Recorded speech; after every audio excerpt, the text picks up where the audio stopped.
has to be some common sense. Yes, sir. They have the car stopped at 10th and Ranch by Collider. We still don't know who pulled the trigger.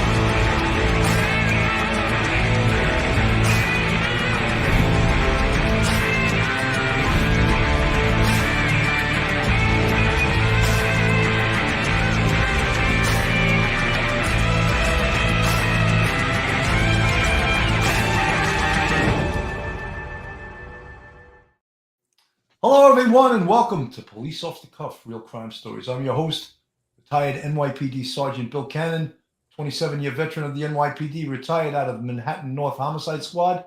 And today we have a treat. We have with us, straight out of Brooklyn, retired NYPD Detective Phil Grimaldi. How you doing today, Phil? I'm doing pretty good, Billy. I think your mic, you got to put it in front of you a little bit. Oh, yeah, you know something, that's probably a good idea. There you go. I'm multitasking way too much, and I forgot to do the obvious stupidity of me. Anyway, we have another treat today. Retired NYPD sergeant and college professor, law degree. I don't want to name all his accolades, all his qualifications. Former Bronx cop and a NYPD sergeant, professor at Albertus Magnus College in New Haven, Connecticut. Michael Geary. How you doing today, Mike? Billy, thank you. Doing well. Looking now, forward your students must love to see you on this show. You're like now a mini celebrity from being on Police Off the Cuff, Real Crime Stories. Within the family. What do you mean mini? What do you mean mini? A mini? Yeah, not a mini. You're a full That's celebrity. Right. Like Phil. Phil can't even walk around Brooklyn without people throwing cannolis at him, That's true. That's true. I got spotted yesterday. That's right. You get spotted all the time on the street. I'm up in Westchester. They don't spot me that much up in Westchester, but it's funny. Every once in a while, someone does say, "Aren't you on that podcast?" Yeah, it sort of feels good, It does. So, guys, let's get back to what's going on. And obviously, in the Idaho case, the quadruple murder of the 4 students, it's moving along. It's moving along, I believe, methodically and correctly. And I think the police are on the right track. I really do. Despite all of that, it seems like, the press wants to have an outcome that is just not happening right now in the time frame they want. They want the speed of this investigation to go according to their plan, not according to how a real homicide investigation goes. And you must be methodical. You must cross your T's, dot your I's, and go where the evidence takes you. And for that, the Moscow police is being, targeted with, they don't know what they're doing. They're this, that. I think they're probably doing a great job. And they're working along with the FBI and the Idaho State Police. They're just not doing it at the speed that the media demands. Phil, what are your feelings on that? Well, just look about how much information they have released. There's been a lot of stuff, even though it doesn't seem like it. And listen, we don't want this guy, whoever it is, this perpetrator out there 1 second more. God forbid this person could do, harm somebody else. So obviously we don't want that. However, like you said, Bill, you have to go where the evidence takes you. I've said it numerous times. You've said it numerous times. And unfortunately, the speed at which that this case is going is not good enough for the general public and the media. And believe me, I do get it. And the family's frustration, I get it all. But unfortunately, this is just the way it is. The police department there, along with the FBI and the state police, the Moscow police, they're doing a hell of a job. They're releasing little bits here and there. I'm sure there's a lot more that's being held that we don't know. If we had access to the case folder, we'd probably be amazed at what's going on in this case. Absolutely. Professor Geary, what are your feelings on this? I think Phil's absolutely right. You guys have had so much experience with long investigations, brief investigations. And from an attorney's point of view, you might have reasonable suspicion. Then you might develop probable cause against a particular suspect. You may hold back in making an arrest because it's one thing to know in your heart and as a detective with all the information you have who actually might be the person who committed this crime. But remember, it's not what you know, it's what you can prove in a court of law later on. So they're dotting their I's, they're crossing their T's. Phil's absolutely right. They are going to take their time, be methodical, because when they present this to a grand jury or an go ahead towards a homicide case, they have to have everything solid. You do not want to leave anything left to question. And so they may already have one or two people already on their sites. They're not going to take them in right now. They're going to take their time, do it right. These people aren't going anywhere. And I'm going to trust the Idaho State Police. I'm going to trust the Moscow Police. I'm going to trust the FBI. Everybody together, that's an unbeatable team. Absolutely. I'm going to play this. This is from News Nation. And I just want to, Good Morning America. I just wanted to just note how, even in this, it seems like the press is steering it to their narrative, not necessarily to the police's narrative. And I find that a little bit, disturbing. So let's play. Body camera footage captured a group of people who happened to be walking near the home where the killings took place around the same time as the murders. Police have previously said that investigators didn't find anything. They may have been stopped for underage drinking, but it's not clear exactly what they have learned from this video. We also know that police have collected hours of surveillance footage from a gas station clerk in Moscow who told police that she saw a white car pass by on the night of the stabbing deaths. So let's bring in News Nation contributor Elizabeth Vargas for a little more breakdown. Elizabeth, this case is just, it's mind-blowing that there hasn't been any type of suspect. Boom. It is not mind-blowing that there hasn't been any. That's the narrative they're putting out there. It is not. I don't know if this broadcaster has ever worked a murder before, but that narrative, I don't want that narrative out there, but that's the narrative they are pushing. This is highly unusual, first of all, to get a quadruple murder. Highly unusual for it to be on the outskirts of a college campus. Highly unusual for it to be kids 21, 2 and 20 years old, very young, but not, highly unusual not to have an arrest. They're working this case as hard as they can. But this narrative, I think, is dangerous to push. Phil, what do you think? 100%, Billy. I mean, listen, you start at square one, you wind up with a quadruple homicide. You have to put things together at the crime scene. You start there. You start on the inside and you work your way out. You have to follow the evidence. These things are just not simple two-piece puzzles. This is a very complicated situation, and I am sure that they are putting every effort that they can. This is a 7-day-a-week, 24-hour-a-day investigation till it's solved. Anybody talking about a cold case and anything like that, that's completely ridiculous. The media has to tamp down all the rhetoric. 100%. Professor Geary. Well, one of the things also with the way she phrased it is that this is going to hurt the families. The families are hurting already, and to think that someone is going to, who pretends to have some sort of special knowledge, is going to say that this is, not the way it's supposed to be. This isn't going according to the way they expect it to do. This gives the family the idea that perhaps maybe the police don't know what they're doing. And that is pretty far from the truth. And that has no place here. That does not help anyone. Maybe she's frustrated because she doesn't have any content that she can break on the air with and make an announcement. But other than that, that's about the frustration I see in her face. No experience, and she's hurting the families, I think.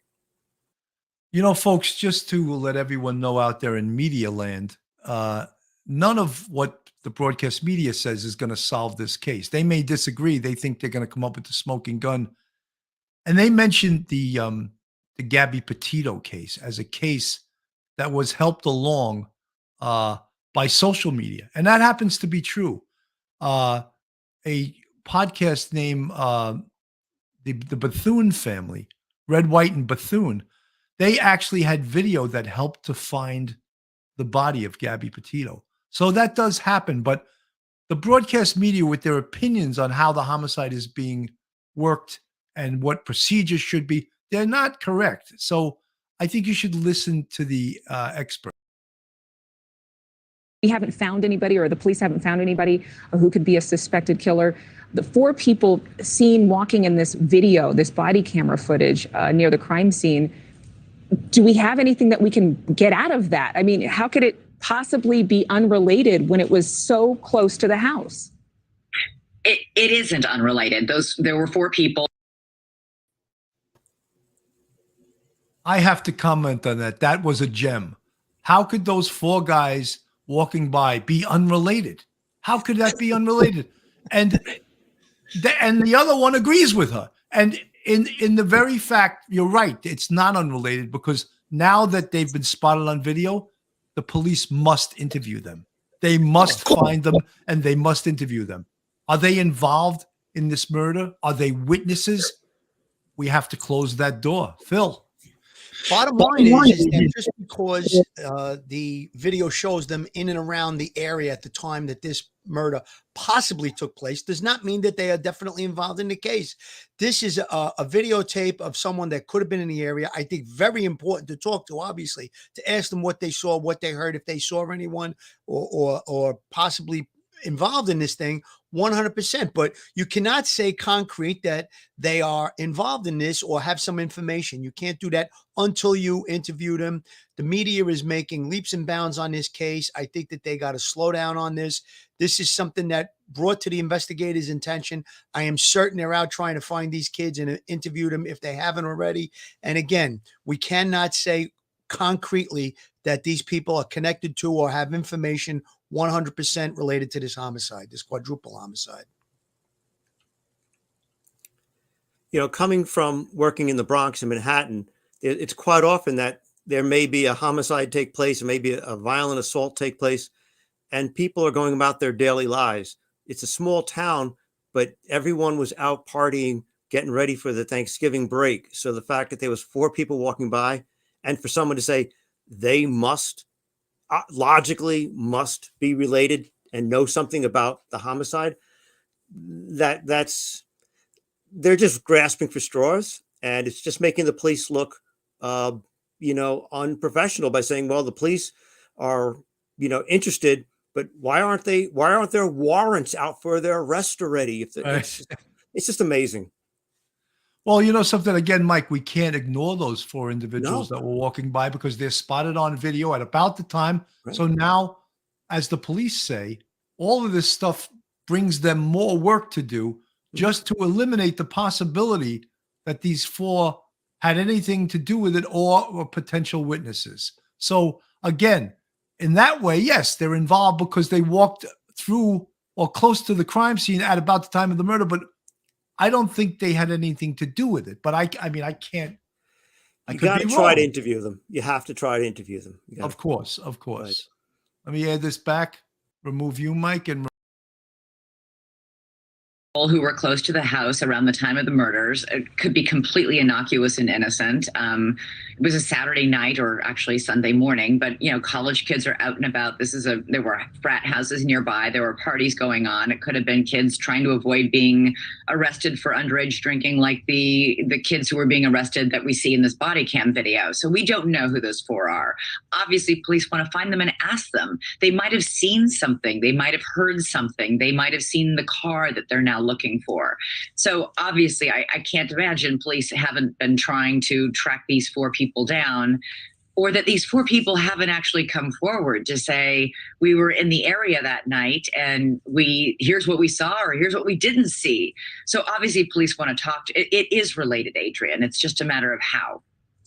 A gas station clerk in Moscow claims that she spotted the white car around the time of the murders, but we know the car didn't have plates. So unless there are these crystal clear images of surveillance footage that would be so crisp that you could zoom in on a picture of the driver, how can this even help the investigation? Because somebody else might have footage of that white car that does show the license plate. That's a crucial thing. It was about 3 weeks after the crime that police came forward and said, we're looking for this white car. Anybody who saw the white car, please contact us. There's obviously a lot going on that we don't know about. What led them to put out that plea for anybody who saw the car? How did they know that white car was in the area at the time of the killings? So this gas station footage is hugely crucial. Unfortunately, it doesn't show anything. We're not even sure it's the white Elantra that they're looking for. But there was a white car in the area zooming away, and the gas station clerk caught it on surveillance video. Hopefully somebody on, a lot of these places have surveillance cameras and are recording footage. Unfortunately, Adrian, in most institutions, in most businesses, those tapes are recycled every so often, usually every 7 days, sometimes every month, but usually it's every 7 days. So putting out this plea 3 weeks after the murders, I'm not sure how much video they're going to be able to find, but somebody might have a cell phone video. People are recording videos on this, on their cell phones all the time. Maybe there's a cell phone video from someplace else of a white car that could help people, crack the case, that might show the license plate or the occupants inside the car. This case is getting a lot of attention, like as much as the Gabby Petito murder. Private and online sleuths, they're all over the place, giving their own analysis or read on what they think happened. Is this making it more difficult for law enforcement? It's certainly making it more difficult for the families. We already know there was a fake video posted out there. Ashley Banfield was playing part of that. So we've discussed this. Does a lot of information make it more difficult for law enforcement? Yes, it does, because it's just like all the tips they receive. Every single tip that's received, they have to investigate it and close it out.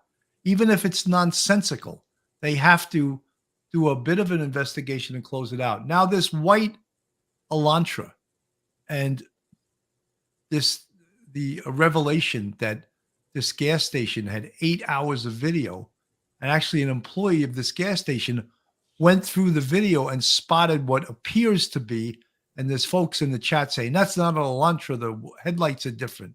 Very possible, but one of the ways, look, I think, and you guys can agree or disagree with me, I think that this vehicle is more than just witnesses they're looking for. I think this very possibly, and I said possibly, could be the perp's car. I really firmly believe that. So they have to connect the dots. Where's the video that you first saw it on? All right, let's see if we can get some video of it leaving the area. If you get video of it leaving the area, let's see if we can get video further up so we can see exactly or as close to as possible where that vehicle ended up. Phil. Well, bottom line, Billy, you just laid out the exact investigation that I'd be doing if I became privy to the information about this vehicle. I'd be looking for further video from where it's first spotted. It's going in a direction. There's obviously going to be other video cameras further down the block or the avenue. There could be traffic cameras. There's so many different areas of video in the world we live in today that I would try to track this car and find it. And perhaps maybe the car pulled into a 7-Eleven and bought something. Now you possibly have a video inside the location of a person. You have a possible credit card usage so that you could track that. Those are the types of things that I think that they're going to be doing. But I just want to back up a little bit because Mike brought up the families earlier. And again, a lot of this stuff that goes out there, it puts the families in a bad position where they might be going against the investigators, against the police, thinking they're not doing their job. I really think that that's very counterproductive in the case. And as far as those 4 people that are walking by, there is a lot of ways to track them down. Cell phone technology, we talked about it early on. A cell tower in the area could be dumped, could give every cell phone that was on and pinging at that location at that time of evening. Eventually, it might be thousands of records. They may come up with those 4 individuals. However, putting it out in the media, they may come forward on their own. So I don't think it's going to be that hard to interview those individuals to see if they are included or not included. And Billy, one last thing about the tips you're talking about. A tip comes in and says, Joe Blow committed the murder. We know that we're focusing on somebody else. We don't look at Joe Blow. We forget about it. Later on down the line, we arrest the perpetrator. A defense attorney gets a hold of that tip and says, you didn't look at this guy. This guy's the real murderer. You create doubt in a court of law and you could blow the whole case. So yes, every tip is going to be looked at and investigated to say it's included or excluded from the investigation. Good point. Professor Geary. Yeah, that goes to, as you guys know, dotting the I's, crossing the T's. And a defense attorney's trying to create reasonable doubt in any jury's mind. And if you can just hang up one possible juror, you might have a hung jury at trial. So it's going to be a long time in coming. And cell phone technology. And you get the cell phone dump. And if there was 4 people in that car or 2 people in the car, or just one person in that car, there's a 99% chance they had their cell phone and in their pocket and the cell phone was on. and it could be pinging off of various cell phone towers as they're traveling down some country road. How fast did they speed out of that place? I would think if they drove out slowly and it's looked like they're looking for an address to go from one party to another, that's one thing. Did they speed out of there like a bat out of hell, like they're on adrenaline? That's another way to look at it. So you guys are absolutely right. This is it's going to take a while. The cell phone technology is going to probably be very telling, but as you know, also that takes weeks and perhaps well over a month to get that sort of information before you even begin to analyze what's going on in that information. Absolutely. It's not like the cell phone is going to point to a particular person and say, that's it. No, it's going to take detectives going over that information, going back and forth over it, trying to figure out movements. And that's going to be a while. Absolutely. Folks, this is Police Off the Cuff, real crime stories. If you like true crime stories from a police perspective, from the folks that have actually done this type of work before, then you're in the right place. But do us a favor, go on our YouTube, hit that subscribe button, give us a thumbs up, and ring that bell. If you want to support us, we have a Patreon with 3 different levels, and we also have a YouTube channel members. You see the folks with the green font, they're part of our channel members, and you can join that. We have 5 different levels with that. We appreciate all our subscribers, and this channel is growing, and we appreciate all you guys and your support. I just wanted to say on this case, there's so many areas of investigation that they must check out. And this vehicle, I think they released it on Thursday, last Thursday. I believe they had it a lot sooner than that, and they were sitting on it for a while. But I believe it's super, super important. Potentially could be the perpetrator's car, potentially. So it is so important. And we talked about the lawman search and searching if they definitively know that this car is a Hyundai Elantra 2011 to 2013. There is a way to search DMV, Department of Motor Vehicle in Idaho, and pull up all the registered Hyundai Elantras between those years in a specific area. But that doesn't just close it out, because this car could be from outside the area. So they need to know what Hyundai Elantras were in that area, which, again, Moscow, Idaho is not New York City. In New York City, everywhere you go, there's a video camera on you. There's license plate readers. Every store has a video camera. It's like London has that ring of steel with video. New York City modeled their video system after London, after the ring of steel. So as I said, everywhere a vehicle goes, there's red light cameras, Easy Pass, all over the place. All of these things are tracking you. I don't know if Moscow has the same type of stuff. So the things that make New York City complicated also make it have a level of surveillance that large cities have, mostly because of terrorism and because of 9/11 and that type of thing. That's why they have these type of cameras. But Phil brought up, geofencing, where they can pull up every electronic device in an area during a specific time. We're still waiting on that. And that potentially could bear fruit. As of yet, we're not aware that it has, but that can bear fruit. And that's why this investigation is so complicated.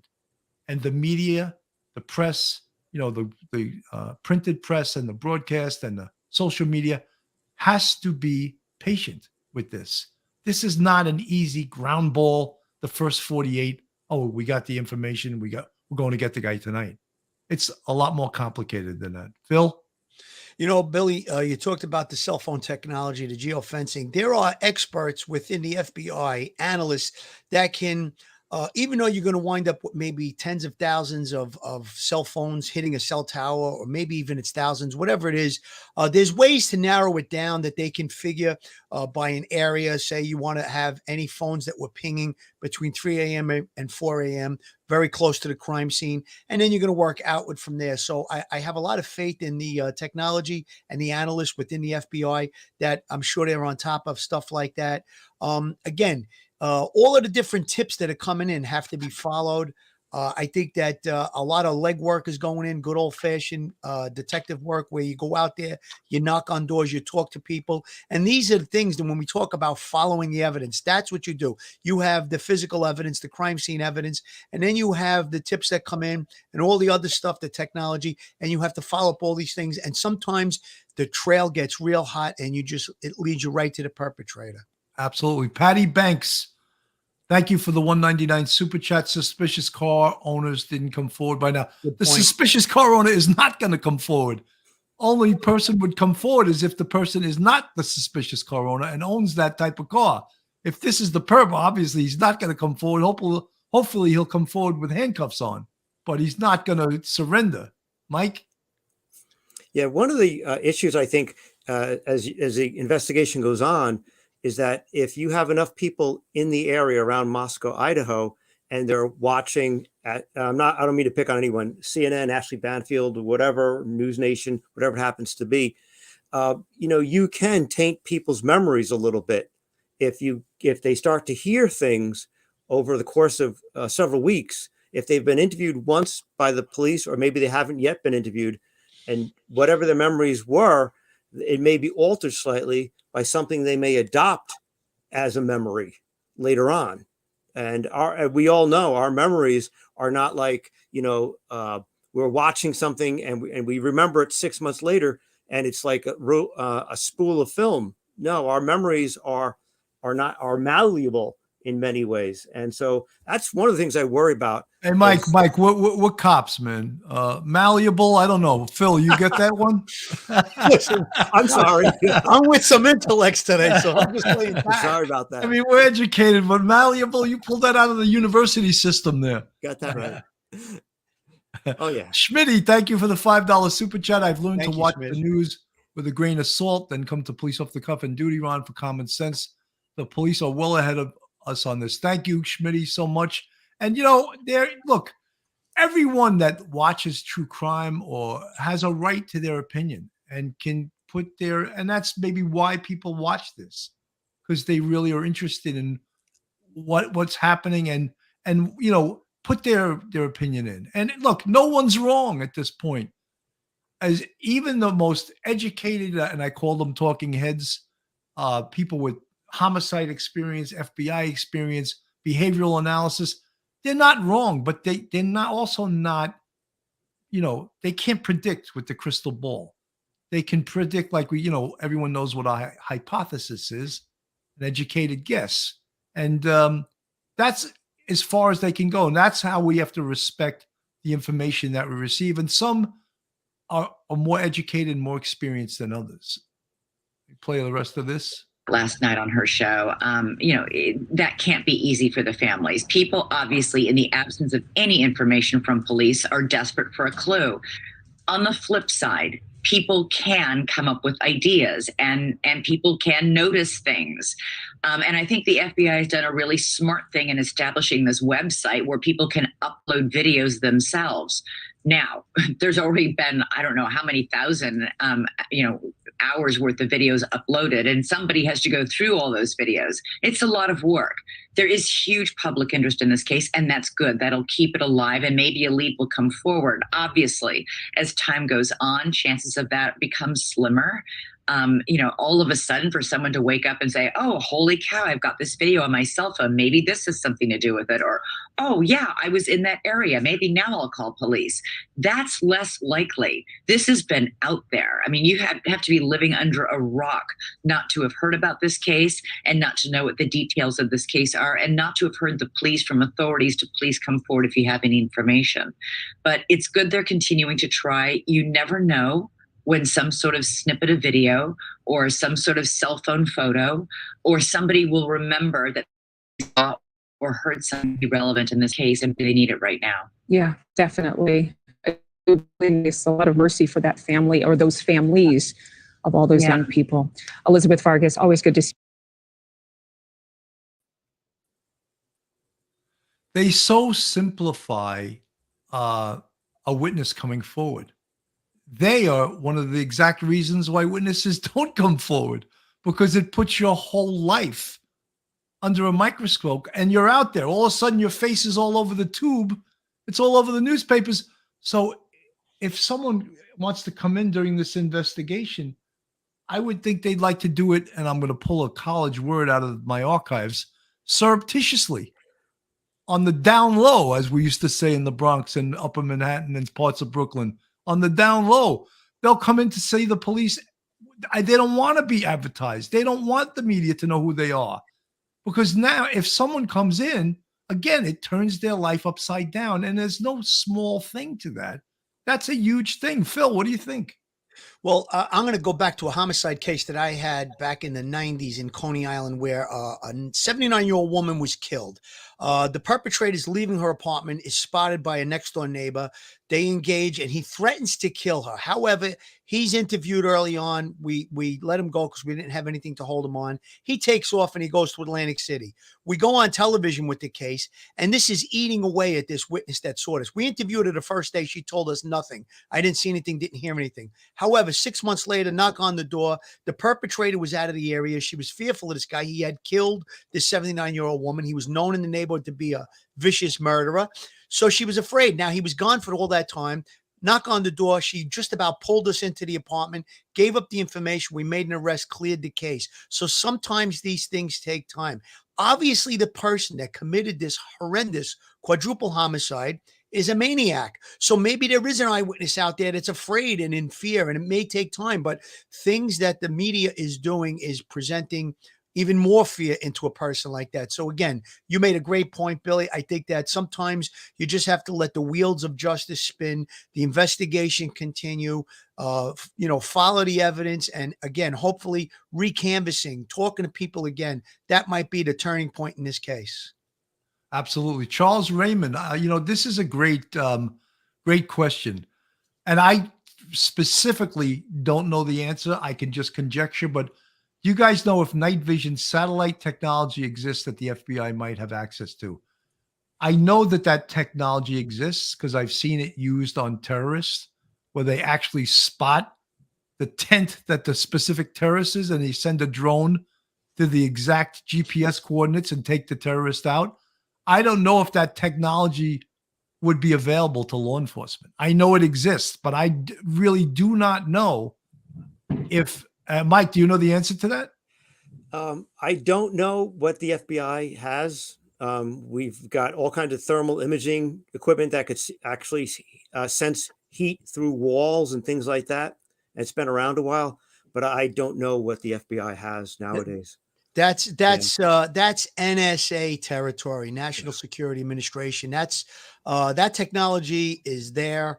I don't know if it has to be focused on a specific area where they could start surveilling, or if there's just, 365, 24-hour-a-day surveillance of the whole United States. But you're going into NSA territory. I would probably, if I had to guess, I would say that would just be used for national security type issues, because once they let one law enforcement agency use it, you know how law enforcement is. Every single one of them would be calling 1-800, let me use your satellite, Yeah. And Cell question, does police look into the data of the victim's social media profiles and check if someone was obsessively looking at their pictures? If yes, how long does it take to process that data? While you asked, the second part is more difficult than the first part. The answer is absolutely. Law enforcement, in some large departments, they actually have a computer crimes unit that will assist precinct detectives, homicide detectives in this very specific part of law enforcement. How long does it take to process that? I totally cannot answer.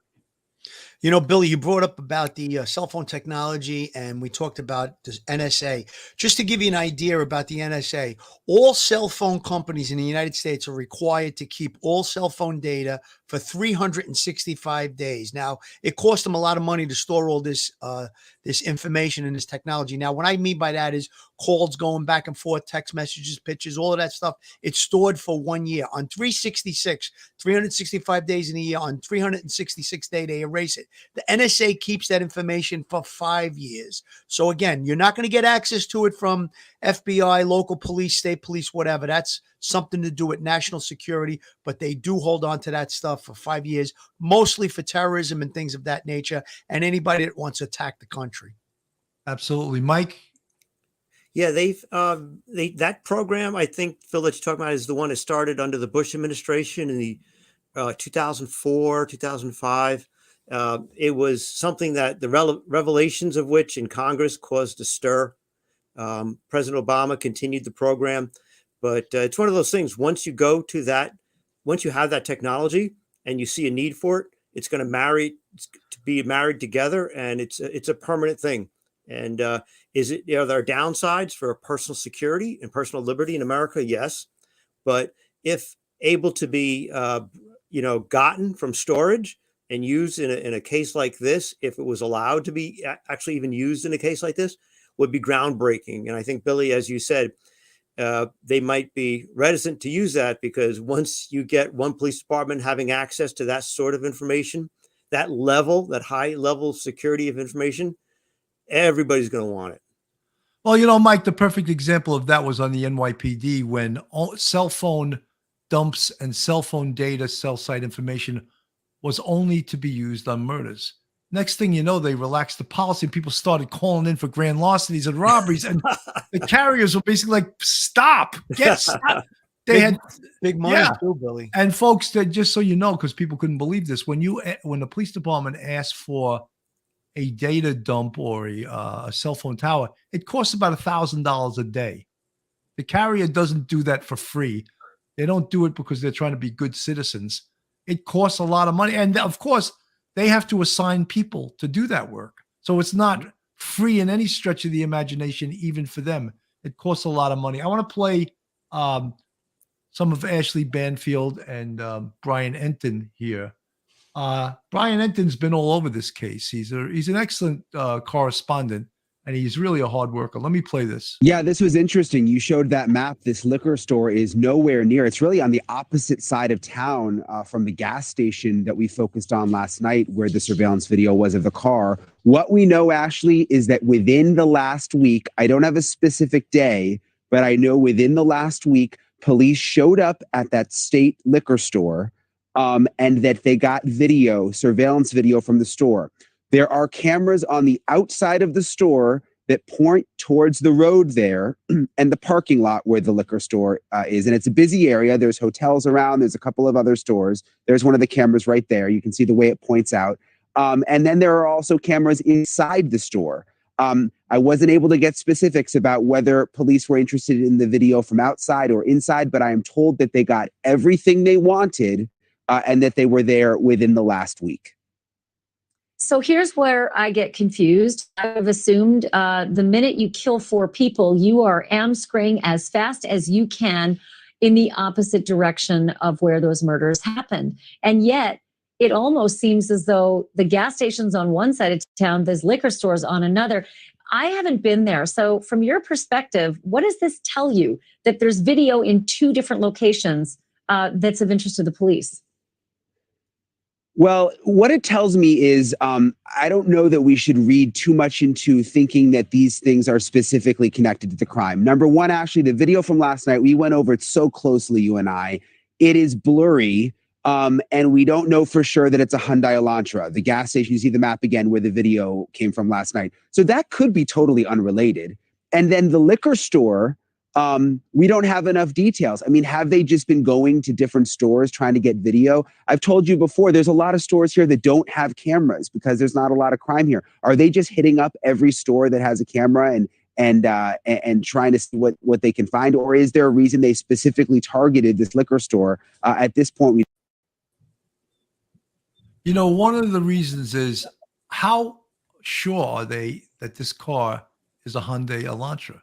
Could they be mistaken? Could it just be a white car that looks like a Hyundai Elantra? Also, what is the route of entrance into Moscow? And what is the route, if this is the perpetrator's car, what is the route of escape?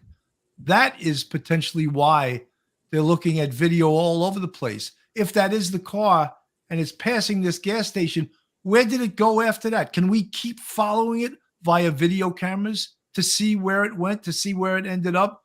Or at some location, does that search end because it goes out of video camera range? Mike? Yeah, I think that the idea that they're looking at roadways that are on the outskirts, maybe a mile or two away, is excellent, because if somebody is pumped up and they want to get the hell out of that area as fast as possible to lay low, they're going to be heading on the first highway they can get. And you're doing the best you can. We talked about it before. You're working with, what you're given and not what you wish. It would be wonderful if this was, the Bronx or Brooklyn or Manhattan, where everybody's got cameras and, security cameras. But here, you're just hoping and praying that there's enough, cameras out there, which will give you a really good idea. The person went north, south, east, or west. Oh, they were spotted, a mile away, 2 miles away, heading east, that sort of thing. You're doing the best you can. You're grabbing at every possible bit of evidence you possibly can have, because that car may have also, you got to remember too, Moscow is over by the Oregon border. That may be a car that might be owned by someone actually in Oregon. And, it's just another piece of the puzzle you're trying to get. I think that media criticizes law enforcement when they don't do enough, and they also criticize them when they do too much, because it's confusing them now. Oh, we're confused. Why are they doing this? And for a lot of you folks in the chat, how long do you think going through 8 hours of video takes? Takes a lot more time than 8 hours, right? Because you methodically have to slow it down, back it up, slow it down, back it up. So that could take 16 hours or 20 hours to go through all of it. And who's going through it? So think of the manpower it takes to watch these videos. There were certain things in homicide investigation that I used to be, as a boss, I used to be amazed that detectives could do. And one of them was the cell phone work. It is so methodical, and you looking at these little tiny numbers and trying to make connections of who called who, what time did they call who, where was the cell site. I used to go up to the detective and said, man, God bless you. I go, I would lose my patience. I'd pull the hair out. They see I have no hair now. That's why I would pull my hair out in the first 10 minutes. I could not do work like that. Phil? 2 points I want to make, Billy. Number one, I believe that all of the video that I've seen, I cannot make out that that's a 2011 to 13 Hyundai Elantra. However, the police seem to be very certain about that. Perhaps they have better information or a better video that's not out there, that's the vehicle they want to target to either talk to the person and possibly be involved or have information on the homicide. Second point I want to make, the most popular color of cars in the United States is white. So again, they're going to see a lot of different white cars. It's the most popular color of car in the United States. So other videos that aren't that clear, you see a white car, you think, wow, this is it. They have to be able to focus down and figure out if that is the Hyundai Elantra that they're talking about. They're pretty certain, it seems to me. They came out publicly on numerous press conferences and said about that Hyundai Elantra. There may be more to it than we're being led on as far as what information they have in the case folder or what information they know. I think that's the car that is very, very important to this case. Phil, the car that sped by the gas station, like someone in the chat said, the shape of the headlights were very different than a Hyundai Elantra. Very different. Yes. So could that be incorrect information? It could be the video. It could be so many different things. There's a lot of variables there, but they seem certain, Billy. They put it out there. They seem certain about the model and the year of a car. So I'm going to go with that for now. Mary Michael, thank you for the $4.99 super chat. In some videos I saw, the car almost looks like a Subaru Crosstrek. And I just cross-check myself and look it up again. Nice little play on words there. That's good. I like her. Michael. That's what we're just discussing. Is this a Hyundai Elantra, or is there mistaken? And again, because of the onus that they're putting on this little piece of evidence, I think it's a hell of a lot more important than, this is 3 kids driving around joyriding. No, I think this potentially could be the perpetrator's car. Professor. Yeah, I think that Phil's right. The police are really detailed in the car that they're looking for. To narrow it down to a 2-year spectrum, 2011, 2013, white Honda, a Hyundai, and then you take, if you're in that video is probably very grainy. It's probably, the pixels are probably not there. And it might actually be, In the video, it might actually be a Honda. If you put a Honda, a Toyota, a Hyundai all next to each other, and they're all in white, and they're all driving around late at night, and you catch them on a camera with very low quality pixels, you may very well not be able to tell one from another. I agree with Phil. They are not putting that out there unless they are really sure. And that video may not be actually of the car that they're looking for, but one that just looks an awful lot like it. Yeah, no doubt. I think it's very difficult. Well, look, as you said, the police seem pretty positive that this is a Hyundai Elantra, 211 to a 213, because perhaps the first time it was spotted on video, it was parked. It was stationary. So it's not moving. So perhaps the video is a lot clearer than what we're seeing now. Billy, I was involved in a case years back, and it happened to be a white car too, as a matter of fact. But when they targeted the vehicle and they figured out that this was the vehicle in question that was involved in the homicide, there were certain aspects of the car, and I don't want to go too detailed because God forbid the perpetrator is watching this and changes the look of the car. There were certain aspects of the car that they were able to discern whether this car was the car in question, as opposed to other white cars in other videos. So there is technology when you have an expert that studies the video and can figure, let's say, damage to a car or different things like that. I don't want to go too detailed, but they were able to narrow down, and they had the exact escape route and when this vehicle was in the area before the homicide. So again, the video technology today is great, especially with traffic cameras and things of that nature. And somebody's Ring doorbell cameras give great quality. So again, that's all going to be looked at. It is night. It makes it a little bit more difficult. Like Mike was saying about the pixels on these cameras, it's going to be important. But I think that it seems certain. They're certain about the model and year. To say a Hyundai and then say the Elantra and then say the year, that's pretty specific to me. Absolutely. Over time, Bill, did the police release that video or the person who works there leaked it? That's a good question. All the press has this video. So whether I'm not 100, to tell you the truth, I'm not 100% sure if the police released this. I would think if this just went to what happens when the press hears that a specific place gave video to the police, they're on that place like flies on what, and they're demanding to have it released to them. So that could be, I would think if the police received this and think it was kept quiet, they would not have released it. But it's all over right now. Let me play the rest of this Banfield interview. We don't know. But it's interesting that they just went there within the last week. Did something cause them to go there just within the last week? Again, things, police aren't giving us those kinds of specifics. And how about the lucky break that the video still exists? We're 31 days out. Everybody knows that video is a finite compilation. Storage space is limited. And, you went to a place last night, a vape store that was just down the road from that gas station, and they said we would have happily handed over our security video, but it was past 7 days when they arrived. We didn't have any. It had all been taped over or it was gone from the buffer. Those are frustrating questions I think the public has a right to ask, because we have been told all along that there is this, almost 100-person force that's descended onto this case, Brian. So it's distressing to think that 31 days, and just in the last few days, we're hearing that video is being collected. I would have assumed just every point of reference in Moscow would have been collected on the off chance there'll be a tip about a car. Okay. I just like to let them know, and I like Ashley Banfield, I like Brian Enton, but guess what? Police are human beings. Police are stretched to the max with this case. Police make mistakes. Police can't go to every single place on earth and collect their video. I don't know what the time frame was when this white Elantra became a thing, but they're doing the best they can. And the fact that they didn't collect it, they didn't maybe know about it in the first week.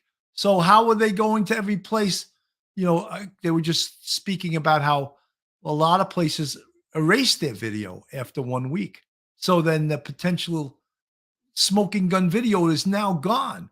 But as I said, I don't know if they they released the white Elantra information on Thursday. They may have had it a lot sooner than that. But, as I said, no one is perfect.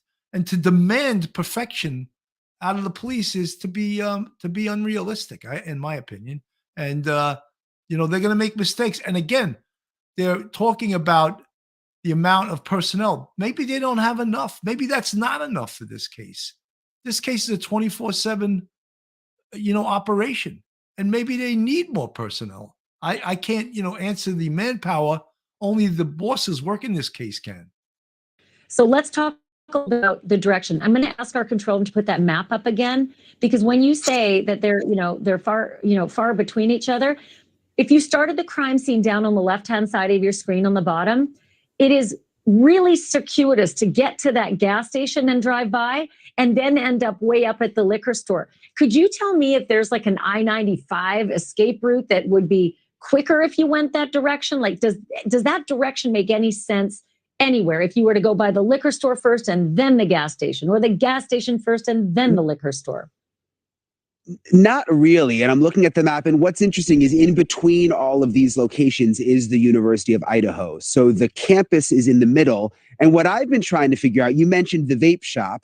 We went to the vape shop yesterday, which is near the gas station where the video was taken, over on the right side of your screen. They say the police came to their establishment 9 days after the murders looking for video, and they didn't have it anymore because their systems delete video after a week. So that was 9 days after the murder. The liquor store says the police came within just this last week, which is interesting when you look at the timeline. Why were they interested in the area where the vape store is early on, and now they seem to be focusing, or at least looking for video in the area where the liquor store is, which is on the other side of town? A month later. Yeah. Okay. I have to ask this last question because obviously, Brian, all of these questions are excellent questions for the police. And I know our viewers have been watching this story and they will know what today is. Today is Wednesday, exactly 4 weeks since they held their press conference last. And now we can't ask these questions or get public scrutiny on the work of the police. Do we have any idea when they might face reporters again? Well, we expect to be able to talk to the police tomorrow, to the public information officer. And look, I sort of get it. I mean, when there's not a big update, what is the point of doing interviews when you're just going to sort of say the same thing and in a way just kind of frustrate people? So I think that today they chose to sort of have an off day. And then tomorrow, hopefully, maybe we'll get a little bit more information. Thank you for watching. Go to A lot of folks in the chat they're shaking their head too, that the police are expected to do all of this stuff and not miss a thing. And in a perfect world, I would agree with you. But guess what? It's not a perfect world. And yeah, they're probably stretched to the max. And I think there's only 6 detectives from the Moscow police on this case. I thought I read somewhere that there was like 22 from the FBI. They may have brought 5 more, so 27. And then there's a bunch, and I don't have the exact number, from the Idaho State Police. It doesn't, when you talk about a 24/7 investigation, it doesn't sound like a lot of personnel for this. And all the things that have to be accomplished regarding this investigation and all the demands and the expectations. Of course, everyone is expecting, and not just expecting, demanding an arrest in this case. I'm demanding an arrest in this case. I'm predicting there will be an arrest in this case. However, failure in this case is not an option. Phil. I just want to address what Ashley Banfield was saying, that she found it critical of the police that in the beginning they were at the one location in the first few days, first week, and now 3 weeks later. That's what the word police work entails. You start at ground zero and you work your way out. And maybe there was information in the early stages that smoke shop or whatever it was, that they wanted to get video from there. And now they went to the other location, the liquor store, which was further away. It's just the way the investigation's going. And if you looked at that map, there were clear major roads that went from the crime scene to the first location to the second location. It maybe wasn't an exact route, but there was roads going that way. It could be the way that they believed that the perpetrator exited this area. So again, you don't walk up to a map and say, I'm going to go search here and stick a pin in the map and go look at for video at a location that may have nothing at all to do with the crime scene. You go where the evidence takes you. That's the methodical way of investigation, homicide investigation is done, or any investigation is done. You're not going to go off on a tangent, on a fishing expedition because you feel good about this location. No, you're going to go where the evidence takes you. So again, I'm getting a little frustrated the way that people are categorizing and criticizing the investigation in this case. You don't have the case folder in front of you. You don't know why those investigators went there on those days and time. However, in my heart, I believe they went there for good reason at those days and time. I don't think that they decided to skirt, good information and say, oh, we're not going to do that today. Let's do it in 3 weeks from now. That's ridiculous. So again, everybody has to be patient. I know it's frustrating. 4 families are without their children, and I have college-age daughters. Can't even imagine, but the public, the media, everybody's got to take a deep breath, let the investigators do their work. There's going to be a successful conclusion to this case. I'm certain of it. Professor Mike. Yeah, I think Phil's right. Policing in this manner is reactive. You're gonna be presented with this horrific crime scene. The small department has to reach out, and I think in an interview, the chief said that he reached out within like 24 hours to the state police, and then the FBI was brought in. And maybe you have, say, 70, 80, 100 people, whatever the task force is. Not all of them are out there as detectives. Some of them are working at the crime scene. Some of them are doing technical stuff. Some of them are, invoicing property, and some of them are photographers and taking crime scene photographs. Some of them are, looking at DNA evidence. And then then you take all that, you take that huge number, narrow it down, and now you have a certain corpus of detectives. If they're looking at, tips also, to track down one tip, to either say it's a good tip or a bad tip, that might take a detective 4 hours, 8 hours. Who knows? To do an interview with somebody is going to take you hours. And so there is so much to work through, and you have a finite number of officers working, officers and detectives working. As Phil says, patience, and you have to work methodically because you don't want to skip anything. So you are always working behind the 8 ball. I don't know a better way to say it. You're always working with, at a disadvantage. Well, Mike, also part B of the interviews and the voluminous amount of interviews you must do is you have to memorialize those interviews. And by that, I mean, you have to type up the interview. That, right, believe it or not, takes a lot of time. Oh, I just interviewed this guy for 2 hours. Now you got 2 or 3 hours worth of typing to do, to type and memorialize what that person said so that it's in the case folder, so that the next detective that reads the case folder has the interview that you just did. So it's people that don't understand detective work, they don't understand that part of it. And it's very important. This was earlier on when they had first discovered this car. Let me play a little bit of this and we'll get an idea of why and how they came to that this was a Hyundai Elantra. You can see they're hoping to speak with the occupants of a white 2011 to 2013 Hyundai Elantra with an unknown license plate. Tips and leads have led investigators to look into additional information about a vehicle being in that immediate area of the King Street residence during the early morning hours of November the 13th. Of course, the Hyundai Elantra, you can see there. So that they have information that this vehicle was in the King Street area, which is the address of the house, in the hours that the murders took place. So that's why they came upon the fact that this was a Hyundai Elantra. They're just a stock picture, as investigators believe the occupants of this vehicle may have critical information to share regarding this case. And as you know, what police have told us is that these 4 victims were stabbed between 3 and 4 in the morning. The 4 students, they returned just early morning hours of this November 13th. in this residence in Moscow, and it was between 3 and 4 that they believe they were stabbed. So certainly looking for the occupants of those potential car, that white Hyundai Elantra. Of course, Lee saw this earlier today, so we followed both of these cases here today as they were over 2 hours packing up the belongings of the 4 murdered Idaho college students, including one victim's pink cowboy boots. Moscow Police Chief James Fry and at least 6 other officers were in this residence early this morning. Officers could be loading that U-Haul with plastic. So, folks, that's, when they first, the car came into question, this little bit of evidence. And now they're doing all their investigative work to try to find this car, which also is extremely painstaking and time consuming. Phil. Did you see how specific they were about the year, saying it was in the area, King Street, all of those different things? It tells me, and I'm reading between the lines a little bit, that they have more information about this vehicle than they're putting out there. So again, very, very important is that Hyundai Elantra.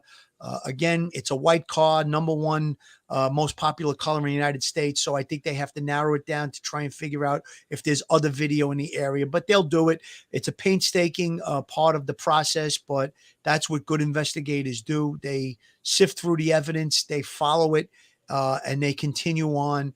And they will find this vehicle. I'm certain of it. I'm very confident of it. Absolutely. Mike? Yeah, I think Phil's right.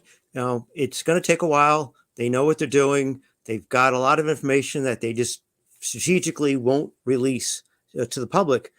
I think part of the public and maybe some of the commentators on TV, they have an idea that if you're watching, a movie, a 2-hour movie about a murder, and like an Agatha Christie kind of movie, there's always a Scotland Yard detective who figures it out within 45 minutes.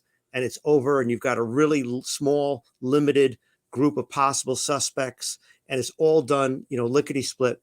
That's, not going to happen here. It's going to take a while, and they're not chasing this Hyundai for no reason. It's more than just, we just want to interview these kids. There's a lot of information. They just can't strategically release it to the public right now. Look what happens when you release someone's name. I think the gentleman who was at the food truck, you don't want your name in public. The police don't want to risk that a witness's name being released to the public.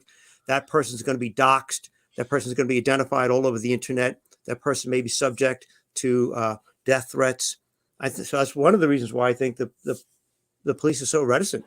They just do not want to show their hand at this point, knowing that whatever information they give to the public may just be morph into something through cable news and 24-hour 7-day-a-week internet demands. Mike, that's an interesting point, because not only does the press change the game, but the internet changes the game. Yeah. The internet really does.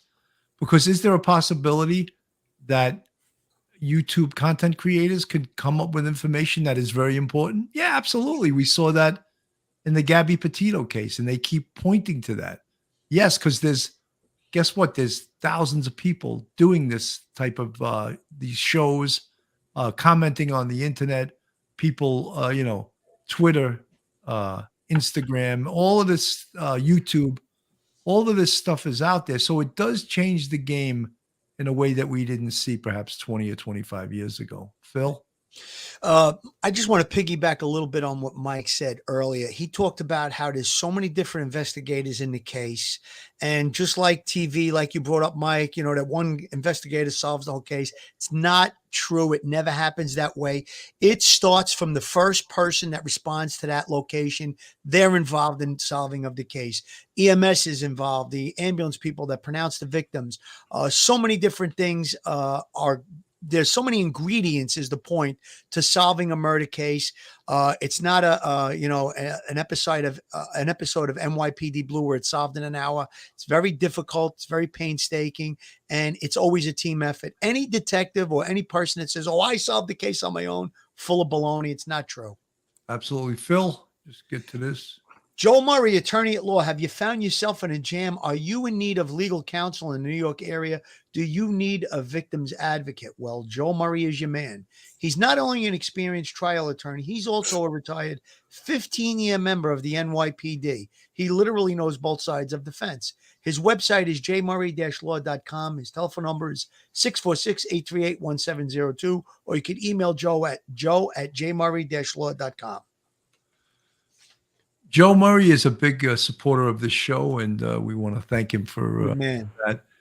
You know, folks, we try to put forth information that we find pertinent to this case. There is so much information coming out on this case and day to day, and you really have to carefully sift through it, what it means. And we don't just interpret it from what the press says it means. We interpret it from our knowledge and our experience as being former NYPD, 2 sergeants here, one detective, and we've worked homicide cases before, so we really feel for the process here and how they're working this case, how they're doing their very best. And is it frustrating? You bet.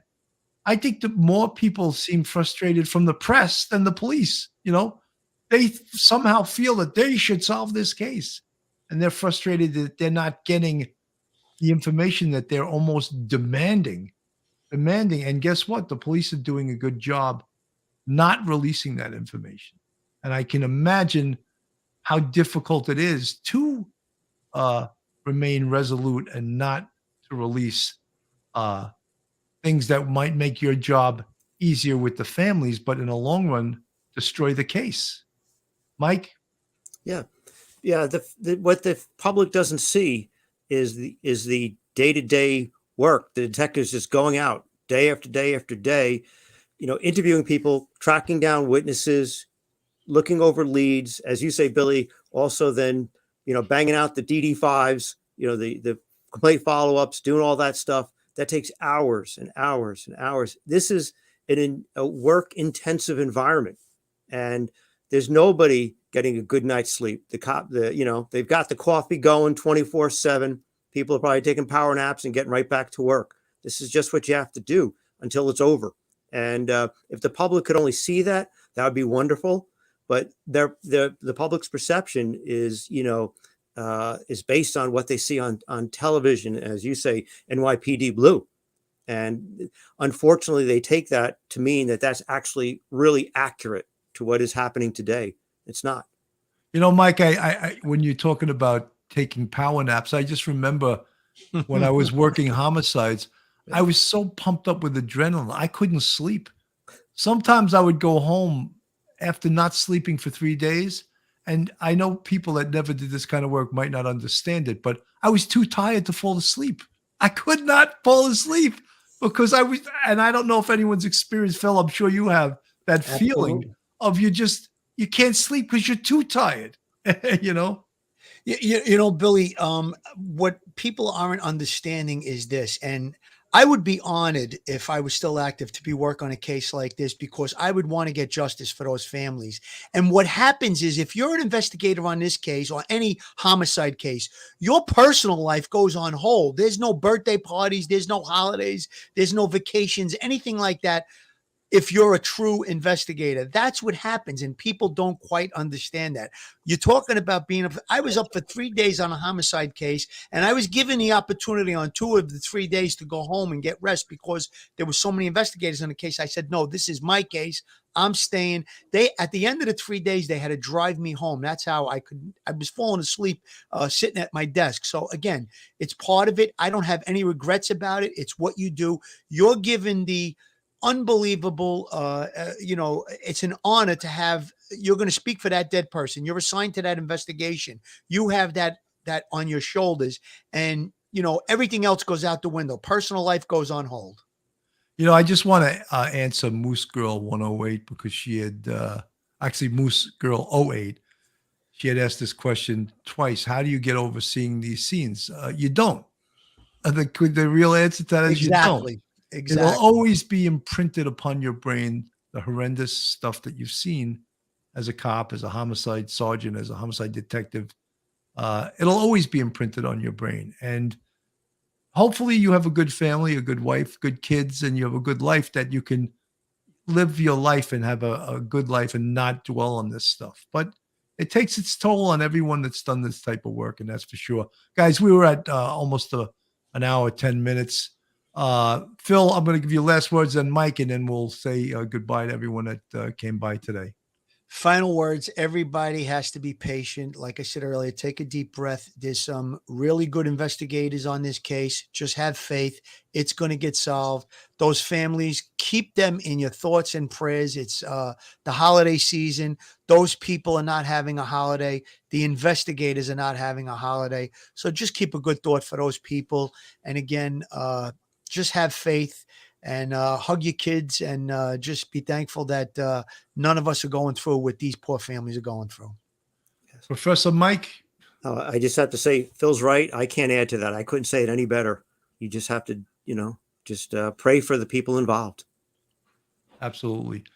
Folks, this is Police Off the Cuff, Real Crime Stories. We're going to stay on this case if there's any new information, but we want to wish all you guys a great holiday season. And I say holiday season because I know not everyone celebrates Christmas. There's people celebrating Hanukkah, Kwanzaa, whatever your holiday is. Have a great holiday season. Be safe out there. If you go to Christmas parties, get a designated driver. Don't drink and drive.